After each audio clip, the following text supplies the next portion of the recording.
jëf mbokk yi yéen ñu ànd ak ñun su suñu chaîne bi di Buzz Total TV ñu ngi leen di wax way leen tey abonné tey partagé tey like vidéo bu baax a baax mel ni ki si nekk procès Ousmane Sonko tey jii la ak moom Mbaye Niang di la 16 3 mois 2023 di procès Ousmane Sonko ak Mame Mbaye Niang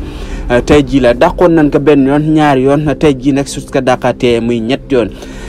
procès boobu ndax dina am ndax tey greffier yooyu yëpp danoo greffe mais nag justice ma ngay wut solution pour def tout rek ba procès bi daati mën a am kii di Ousmane Sonko di njiital Pastef démb daf ko surveiller woon maanaam sa këram ndaxte dafa génnoon pour bëgg génn mais nag may ñu ko fu mu génne ndaxte ay takk der yëpp ñoo surveiller li nga xamante ne si moo di cité kër góor gi ba moom amul fenn fu mu mën a jaar ba tax mu génn nag questionné leen laaj leen lan moo waral lii ñu ne dañ kaa danoo jot ay ordre moo tax mënoo génn fenn. démb nag banlieue bii di Dakar ku ne xamoon amoon na yëngu-yëngu ci manifestation yi ak ñi xamante ne si moo doon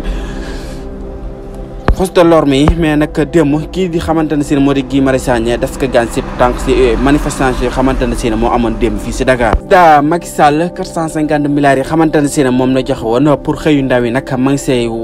woote di laaj ndax lam joxe woon fan la xëyu ndaw yi toll ak naka la si ko jëfandoo.